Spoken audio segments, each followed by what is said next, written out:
It's your girl, Frisk Me Good, and you're watching The Awkward Phase with your girl, Juju, on zhiphopcleveland.com. I'm a whole damn package, would you look at that? Caterpillar to a butterfly style. My future so bright, never looking back. Listens back, pyromania. What's up, and welcome to another episode of The Awkward Phase. It's your girl, Juju, and you know you can follow me on Instagram at Ju_change and our official page at The Awkward Phase with 2 E's. I am pleased to introduce our episode 4 guest, Sierra, aka Miss Frisk Me Good herself. Listen, jack of all trades, Cleveland's very own, not only fashion designer, but fashion engineer. I see that's what you introduced yourself as. And I was like, I ain't never heard that before. Listen, it's a new term. Yeah, fashion engineer, get it right. She also was a contestant and participant on HBO's second season of The Hype. Yes. She's designed for people like Cardi B and Sierra and multiple other household names. And she's performed and brought together local shows and put together, you know, different fashion shows for models herself, showcasing her work. So let's give it up for Miss Frisk Me Good. Yeah. How you feeling today? I'm good. I can't complain. I'm excited to be here. I know. It's so good to meet you. It's I know. So good to finally. Y'all don't even know. We've been trying to get together for like some months. Some months, a couple months. Yeah, this is like overdue. Hell yeah. So listen, how I personally got like hip to you was from Twitter when I saw Cardi B in that green Balenciaga fit. And I'm like, what did they talk about? She from Cleveland? I'm like, from Cleveland? I need to get hip. Okay. But I do know that like this all started way before that even popped out. Oh, man. So I want to take it back to the beginning. How did you get into fashion designing and fashion engineering, as you said? Oh, man. So I got into fashion because actually my first ever job that I had, I worked at Next. So, so I know everybody in Cleveland, like, especially back in the day, like Next used to be like that spot to go to like get your fit, whatever. So, you know, my first ever job was there, and that's how I started to get into fashion because, and this was a little bit before I graduated from high school, and I went to Catholic school my entire life. Where'd you go? I went to Villa Angela St. Joe's. Oh, I used to be kicking it up. Oh, you did? Wait, where you used to go? I went to Brea Mid Park. I don't want to talk about it. Okay, that's fair. All my friends lived in Euclid or in Heights or something, so I used to be out there a lot. Yep. I used to be kicking it. I love me some Joe's. Listen, went to Joe's, went to this crazy school called Immaculate Conception, went to the school called St. Vitus. So literally like K through 12, I went to Catholic school. So I was never really able to express myself through clothes until I got my job at Next. So, you know, obviously working at Next, like I felt like it was important to like, you know, dress the part, look cute. Like that was the only reason I had to get cute. So I was like, and that was when I was going to work. So, you know, I started getting dressed, and eventually, after I graduated, I ended up going to Ohio University. And when I got there, I didn't even know I wanted to be a fashion major because, you know, like people always say, like, do something realistic. Like, you know, don't have a plan A, B, C, you know. But, you know, eventually I was like, this shit too hard. Because first of all, I'm not taking this calculus shit. Like, I'm like, yo. Then you out in like West Bumba. Oh, yeah, no, and there's nothing out there. Listen, at all. You already know. So it was like, and then I didn't even know we had a fashion program. So that's another thing. I didn't know they had a fashion program out there. Because everybody go to camp for fashion. Exactly. But obviously, if I would have known I wanted to go into fashion, I probably would have went towards a fashion school. But since I didn't, I was like, well, I'm here now. So might as well. But how I found out about the fashion program was I started meeting people who were like dressed flamboyantly like I was, and started joining the organizations that they were in. And, you know, we were in modeling organizations, magazine organizations and stuff like that. So that's super dope. Yeah. So then did you carry that on like after, did you end up graduating from? Yeah. So I graduated from OU. But after I graduated, I felt like an emptiness because I was like, okay, I feel like now now I'm at ground zero again. Like now I got to start over. I want to be creative, and my dream is to be a fashion designer.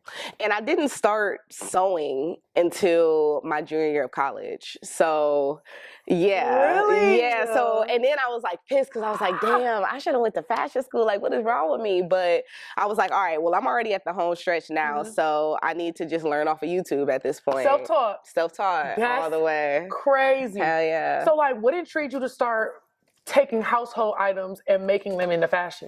Yeah. That's different. That's different than working at Next and putting No, the listen. So after I graduated, like I said, I was like real depressed. I was like, I just want to be a fashion designer. And I just started like taking stuff apart in my attic because I couldn't afford fabric. So yeah. So I was like in the attic, like taking apart clothes, like reworking stuff. And that's how that all got started really. So, but the shoes came like way later down the line. So I've seen you make like purses out of rugs. Yeah.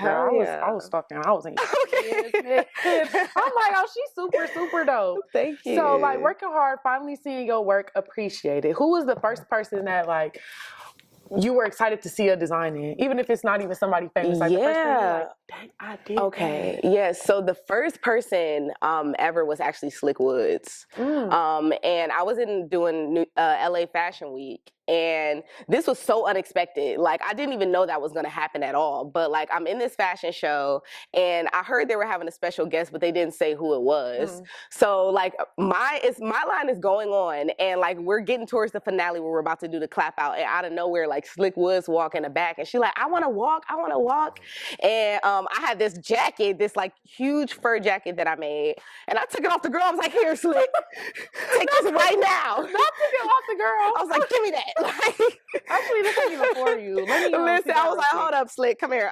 So handed Slick the jacket, and she went out and she walked in it, killed that shit, and yeah, I was like, oh my god, like I cannot believe this happened. Like, we got to get into LA Fashion Week though, because that's super big. How was that experience? Let's yeah. So when I was able to participate in like the real LA Fashion Week, it was so dope. Like I was invited for the first time, and it was like sponsored by like I think it was Ella Artois, I think that's what it's called.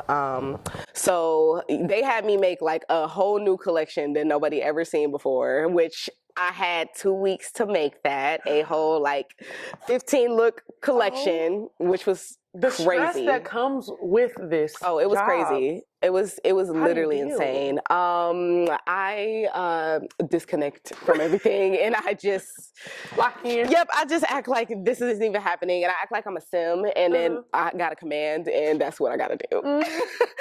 So, how long were you in fashion, like doing fashion, before you were invited to go to LA? Oh man, it took about 4 years, 3 to 4 years to finally like get put on, like, and that was like the first like taste, and it was like so amazing, like literally. And then right after that, like I started getting hit up by like celebrity stylists, and you know. It was crazy, and I don't even know if they found me off of LA Fashion Week or it was just coincidence. How did you have to apply for that? No, they hit me up on Instagram. They found you. Yeah. Look, because if you reach out to them, they're gonna make you pay. So yeah, I don't usually reach out. I'll do that. Like, if you want to see my work, listen, okay. Yeah. So what was it like seeing your design go viral for the first time, though? Oh man, so that was crazy. So when my designs first went viral, I wasn't credited like on the design, like, you know, nobody knew who made it. And I was like, damn, like why every time this go viral, like don't nobody ever tag me? So I just commented on one of the viral like posts before, like, this is my design. Like I rarely get tagged, but just know when you see that it's me, and it went viral that night. And I was like, oh shit, like. Yeah, because that's how I ended up seeing you was off Twitter, but they was tagging you like this Frisk me good. Yeah, girl. Yeah, like, no, what? it was crazy. It was really crazy. It was dope though. So let's talk about the opportunity that you got to participate in the second season of The Hype on HBO Max, competing against other fashion designers. Oh man, oh my god. Well, first of all, it was nerve-wracking at first. Really? How does it go? Oh man, it's so many layers. So they also hit me up on Instagram, like for the casting as well. And they just asked me, did I want to be on the show? And I'm like, hell yeah, I want to be on the show. Because when I first heard about it, I applied for for it, but it was too late. Like, it was way past the deadline by the time I found out about it. So I was like, dang, like, I really want to be on this show. Like, I'm so irritated, like, whatever. And then the next year they hit me up and I was like, oh, dope. Well, I don't want to be on the show. So I had to go like through maybe like 3 rounds of interviews before, like, matter of fact, I didn't even know I was going to be on the show until like maybe like 3 days before I was going to be on the show. What the? Yeah, it was crazy how everybody just hit you up off Instagram. Yeah, like, no, Instagram it's wild. Listen, Instagram is the spot. Like, you don't even have to be in these places. Like, as long, just show your shit on Instagram and they're going to fuck with you. For real. But listen, popping. But yeah. I'm mad at it. Okay, at all. But yeah, they hit me up and started going through the rounds of interviews. And like I said, I didn't even know I was even going to be on the show until 3 days before. But like, they had told me to like prepare just in case.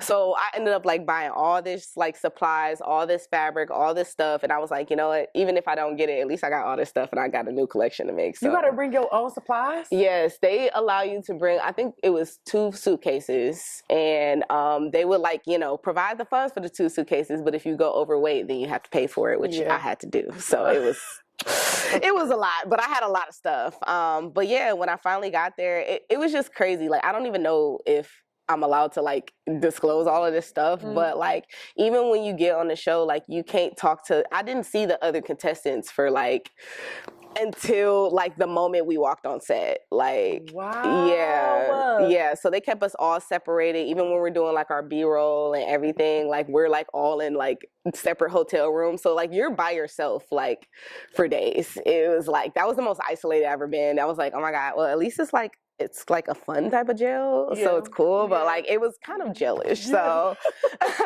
but they take your phone, like you can't take certain pictures or nothing like that. So they take your phone during filming, but like while you're like in the hotel, you can be on your phone and stuff. But yeah, they really don't want you to have your phone at all on set, which is craziness. But seems like a super fun experience, though. Did it like open any other opportunities for you?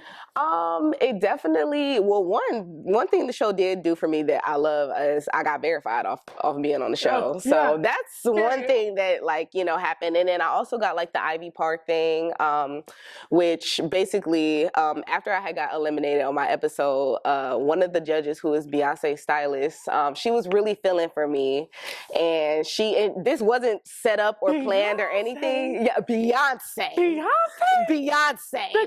the queen. I was like, yeah, girl. Yeah, it was crazy. So she ended up, and I didn't even know what was happening, because even when you're filming on the show, like, you as a contestant know nothing that's happening. They just kind of like throw you out and like everything's a surprise. But obviously the people behind the scenes know what's going on. So has the Ivy Park collection come out yet?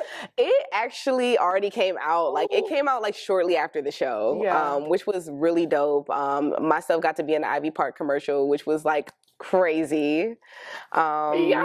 And I'm like, okay, well, at least now Marnie knows me. So when she go on tour, like, come on, hit me up, girl. Yeah. Like, and don't play with her. Listen, please don't. My girl was in the Ivy Park commercial. Listen, it's not a game. Nice. So now that you know you're back in the city, do you get treated differently with all this success coming your way? Has it been an adjustment? I wouldn't say necessarily an adjustment. I definitely feel like, but I feel like people have always supported me here, even before all the Ivy Park stuff, like, especially with like the fashion shows and like everything. So I feel like it's been nothing but love. And like, I really love that, like, I have so much support in this city. And like, I feel like the support is growing, honestly. So it's been all good vibes. I love that for you. Hell yeah. Because, you know, it'd be a lot of hate in the city until you make it. So the fact that people been supporting you, you got a good support system around you, that's great. I love to see you winning. I love to see you. Listen, it's going up, sis. Like, I know, that's right. So we was talking about when you had went viral and then you weren't getting, you know, your recognition you were supposed to get. Yeah. And I know there's been like other people that have like kind of bite your design. Listen, if you like that. As a fashion designer, how do you deal with that? How do you go about I've definitely grown, I will say. Because like, I feel like that type of energy, like when you like confront people about like your design, or like being like, oh, you stole my design, blah, blah, blah. It's just a lot of negative energy. And I've realized I had to grow from that and really be like, okay, don't go out of your way to say nothing to nobody because it brings negative energy. And this is also another funny story where I really learned, like, don't, like, you know, be doing that to people, because even on the hype, one of my best friends on the hype, me and him actually got into an argument on Instagram about that. After the episode? No, years before. Ooh. Years before this. So when Ooh. we like met back up, it was like, damn, like I think I argued with him on Instagram before. And like me and him were going back and forth for days, like just like going at each other. And then you end up having to work with him. And then I end up having to work with him. And then I ended up seeing what a cool person he was. And I was like, damn, like, and then it's a lot too when like your supporters like will tag you and be like,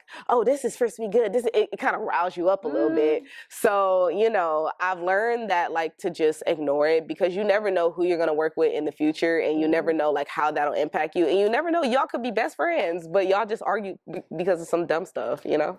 Yeah. So, but it's like at the same time, sometimes you gotta yeah, no, listen, and it's hard. It's hard. You know, you took my design. Listen, and that's how I be. But at this point, I just like post it on Instagram and let everybody else say it. I don't even say the shit no more. I don't even talk. Let the people just like that's how Nikki be. I feel like Nikki, right, like it's the like, barbs and like even with Beyonce, right. like the beehive. Listen, I got the Frisky kitty, so we gonna come. Like, oh, and you got your fan group already? Listen, we got the Frisky kitties, and the Frisky kitties. Listen, they don't play. So, so yeah. Let me see my girl design. Okay. Let me see somebody posting my girl design. Listen. It don't listen. Anything bad out of sneakers, I be having a DMs like full off of that shit. So. That is crazy. I love that design, by the way. Like, it's so unique and it's so you. Like, it's stamped. You. Like, if anybody else sees it, they know. It's stamped, and it's patented too now. So really, yep, it got patented. I think it was last year in September, like during my birthday. So yes, my girl out here winning. Listen, it's all good. If you don't know, now you know. Tap in. So now you're a paid partner with Patron. I am. Yeah. Expanding with this whole fashion engineering. You're also an entrepreneur. I want to say, do you like when you go home and you look at yourself in the mirror, you kick your feet up, you say, I made it? Or you still be in grind mode 24/7? Oh man, I'm still in grind mode. I'm not gonna lie, I'm still in grind mode. There's still so much more that I want to accomplish. You know, I'm really like in the space right now where I'm trying to like scale my business, which is like the ultimate goal. But I am grateful for everything that's happened thus far and like all my accomplishments, and I just know it's way more to come. Yes, God. Yeah. So still living here in this city, do you plan to like keep doing your thing here? Or are you going to expand? Oh yeah, I'm about to move soon. Oh yeah, I'm about to be about to move soon. I'm just trying to get the funds, but I'm about to move to LA real soon. I feel like you're gonna thrive there. Yeah, that's where you're meant to be. That's how I feel, and I love my city. Like, and it's so like, especially like as things are progressing, things are getting better and better here, and it's making it harder to leave. But I just know in order to grow on the level that I need to be on, and to be in the same space where all my clients are, because I mean, even though like everybody do show me love here, but most of my sales are not even from here. Like I think I get like maybe throughout the whole year, maybe like 5 to 10 sales from Cleveland. Really? Yeah. You hand make everything? I do by myself. That's another thing I'm trying to do. I'm trying to get a team together because it's girl. Yeah, every design I've ever made on my website is all me, like ever. I know. Up until now. You waxing, right? Oh yeah. Oh yeah, girl. Listen, a custom is we got to start at 1,000 for the custom orders. Like at this point, flat out. Yeah. Listen. My girl about to eat in LA. I'm so happy to see you expand. Like I'm a fan now. Listen. So, before we wrap this up, I gotta ask you, what was your most awkward phase of your career? And what advice do you have for somebody that might be going through that same thing right now? Okay, the most awkward phase in my career, I would have to say, was not knowing how to sew. That was probably like the most stressful. Yeah, having to teach myself from scratch was like very stressful. Especially because like my confidence when it came to sewing was so low, and like I remember people would like say like, you know, they would go to like a fab or that I was in, and they'd be like, oh yeah, she got strings hanging out her clothes and blah blah blah. Like, so I was like, all right, and this is my advice to everybody else too, is to whatever your craft or your passion is, work on it every single day. And that's what I did with sewing. Every single day I did something that had to do with sewing, whether it was watching a video, whether it was just trying to hem something, whether whether it was making a full outfit, I just put something every single day towards like what I wanted to do. And it paid off so much. Yeah. And now I'm a beast at sewing. Like, I mean, I could sew a whole outfit in less than 24 hours. Like, Make it custom orders. listen, Stop playing. I don't play. So Everybody that was talking about her strings when she first started, eat your words. eat your words. Because my girl out here making custom fits. She about to move. She about to prosper. Yeah. Period. That's what we talking about. Okay. I really appreciate you coming through. Of course. I want you to let everybody know where they can follow you at and tap in with you. Maybe put an order in with you. Okay, yes. Literally just hit me up on any platform. Instagram, Frisk Me Good. Twitter, Frisk Me Good. YouTube, Frisk Me Good. What else? FriskMeGood.com. Everything is Frisk Me Good. Yeah, that's where you can find me. Frisk Me Good. Period. You already know. It's your girl, Juju. Follow me on the gram at Ju_Chains and tap in for more episodes on the Aqua Phase Instagram with 2 E's, or our YouTube channel at the Aqua Phase and on ZiaPopCleveland.com. That's a wrap for us. Period. I'm a whole damn package, would you look at that?